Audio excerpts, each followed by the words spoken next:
chose Death to be the character in Darksiders II because War really set the stage for the Darksiders universe and introducing new elements, and we felt bringing in a new horseman with a totally new playstyle, different personality would be really cool, and Death is probably the most well-known of the four horsemen, so we thought he should get his shot. What makes Death different from War is almost everything about him. The way he expresses himself, the way he talks. I have an offer in mind. The way he handles business on the battlefield, and the way that he gets around. It's much more feral, more animal-like. War is very much like a force meets force, a very head-on, steadfast, loyal-bound soldier. Death is much more of a calculated, elegant fighter, a chilling opponent on the battlefield. His traversal has definitely improved. It's a lot faster, more responsive, and so is his combat.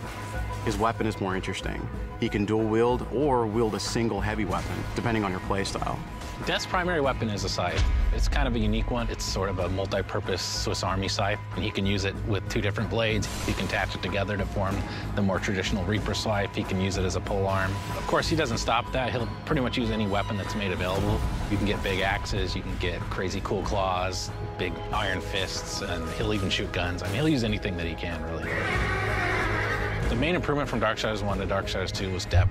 We wanted to make the game more involved. We wanted to have more context. We wanted the player to really feel like they're in a real world with people living there, stuff going on, things going on.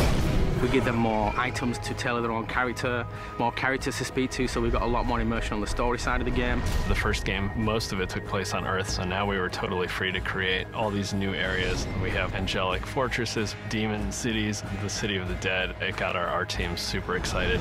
On top of that, there's a lot of weapons and armor, and obviously the new character as well, Death.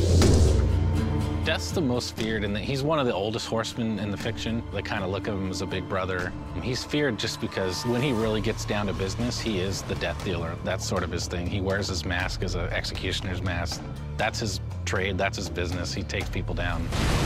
He doesn't wait for things to happen, he causes them to happen. So it's a much more aggressive style of game and a more aggressive character. I mean, I guess it's all wrapped up in his name, right? War implies some conflict, but Death's the final end. Who doesn't fear that?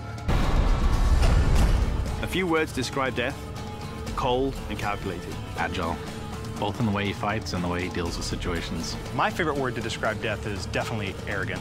He's an opportunist. If I could describe Death in one word, it's probably badass.